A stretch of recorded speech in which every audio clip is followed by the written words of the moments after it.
Stay tuned because next up is David Charles Allen, Village Properties Realtor and host of The Hop. That's Home Ownership Podcast, here to give us the latest news on real estate in Santa Barbara.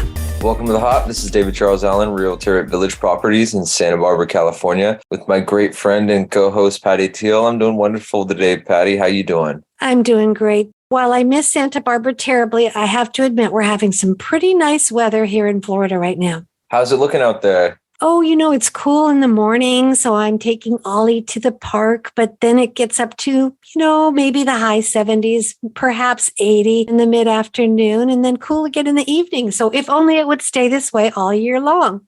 Yeah, everyone would live there then. Sounds like Santa Barbara. I know. And I do miss lovely Santa Barbara. Right? Yeah, we got sunny skies scattered throughout the 60s. We may get a little rain starting next week again. We're having some really cold nights and some windy nights. So a little bit of a switch up, being all bundled up at night. It's kind of nice. It is nice. It's really fun to get out those jackets and hats and sweaters and go out and enjoy the cool weather. Yeah, what's funny about here too, we get temperatures in like the 50s and 60s, and then we have the 80s. And if you talk to anyone, they're like, oh, I just wish it was hotter. And then when it gets to 80s, they're like, oh, I wish it was colder. And then it's just like, it is so true. I know people complain it is so hot today. And compared to how hot it gets here, it is just nothing. So it's all relative for sure. Yeah. And if you're in Nebraska too, it's 0 degrees. So I know you can't complain to them.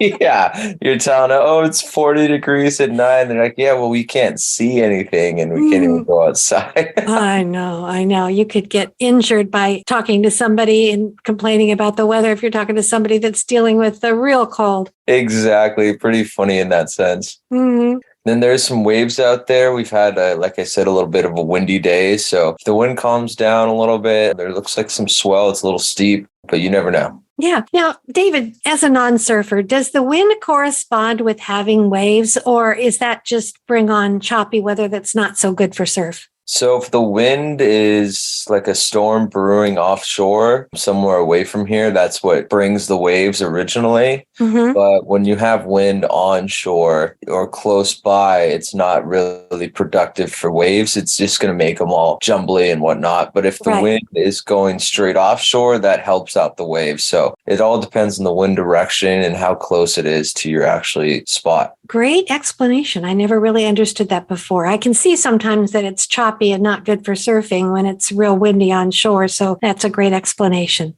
Yeah, and then Santa Barbara has this weird kind of inward coastal down to Ventura. So there's spots even in town where if it's blown out and windy in certain spots, there's some other spots that like that wind and you'll have like really good surf there. So it's kind of funny how we have all kinds of different little surf spots because of our coastline.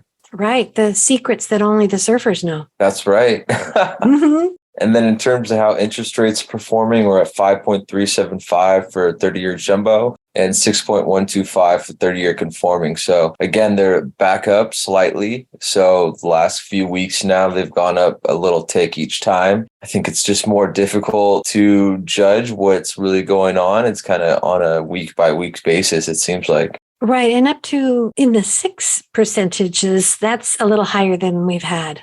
Yeah, I mean, we had 6% at the end of last year, beginning of this year, but we dropped back down to 5, high 5s, and now back up to 6. It's like, who knows? Yeah. And David, I'm just going to ask you a quick question about jumbo as compared to conforming. I know you've explained this before, but what is the difference? So jumbo is essentially a higher loan amount than conforming. So all conforming loans get sold to or backed by Fannie and Freddie. And I think it's up to like 620,000 or something now. My number could be off. So if your loan amount is 620 or under, then you are a conforming rate. And conforming is usually typically a little bit easier to apply for and get accepted for. And then jumbo, you're going to have to show a little bit more background history and stuff like that. Well, thank you for that explanation as well. In terms of how the listings have performed, we had 36 new listings, 11 price changes, 10 that closed, 27 that went pending and 10 that were coming soon. So, I mean, that's great to see with new listings and coming soon. So we're in the high 40s, almost 50s. And that's really that's the number we're looking for in terms of bringing the supply back up. Oh, that's great, because I know you've been talking about typical market is in the 40s, 50s, and 60s. So with 36 new listings, you're getting really close. Yeah, we're getting close, and it's just kind of that kind of time of year. Everyone's back in the flow of things. The new year's over. I guess there's not really like a holiday coming up anytime soon or anything like that. School's coming to an end in the next couple months. So everyone's starting to put that back on their plate of like, hey, what's going to be our next decision and where we're going in life. Right. Spring is always a good time to be thinking about a new house if you're in the market. Yeah, it's a good time. I mean, it's always difficult to judge the market. I mean, it's better to sell because there may be more buyers, but then there's more competition. So it's very interesting in terms of timing always. Any questions of the day for me? I do, David. It's more of a discussion, and I'd love to get your input on it and your expertise. So one of the things that everybody loves about Santa Barbara is its charm. And part of that is the architecture. You have the colonial aesthetic and the red tile roofs, and you don't have the high rises, but it does make it hard for new projects to get approved. And I know that ever-feared architectural board of review can be very strict, and some people might say overly strict. So I just wanted to have a discussion about that and what your feelings are and the pros and cons of that kind of an environment. It's interesting because it definitely keeps Santa Barbara with its charm in a sense, but it definitely limits the ability to add more people to the city. There is a lot of steps you have to go to just to get approval in those aspects. I know if you're in the downtown corridor, like you said, you have to have that kind of Spanish colonial style. But if you're building a house in Santa Barbara or Goleta, you can kind of do whatever style you want. It's just the downtown corridor. They are doing a couple projects where they turn some lots into these apartment complexes. And I'm not sure if they're turning into condos or not, but there are some that are happening, and it's just a matter of time. I think they're trying to turn Nordstrom's into kind of that kind of thing too. And the old Macy's, they're kind of looking into how can we mix use this, but I don't think there's anything set in stone. Right. Well, do they have a rule that buildings cannot be higher than 4-story? You know, I'm not specifically sure if it's 4 stories or what it is. I think it's really going to depend on the location. I know you can't build a 4-story home in a neighborhood. Of course, that is what gives Santa Barbara its charm. You know, many cities that have a population that's similar have a lot of high rises and a lot of big box stores, and Santa Barbara does not. So it has its pros and cons, because that's probably why it's so hard for many people to find a place to rent. Yeah, it's very true. And I think a lot of it too is there's not really a lot of empty space here. There's no like empty lots necessarily where you could build a larger complex. I think there was one out in Goleta at one time. I mean, there's still like a huge open space in Goleta called Bishop Ranch. And I think they were trying to do a project over there for a while, but that never got approval. So that would have been probably 100 new homes out there. But I don't know why that stopped or what ended up happening to that, but it never went through.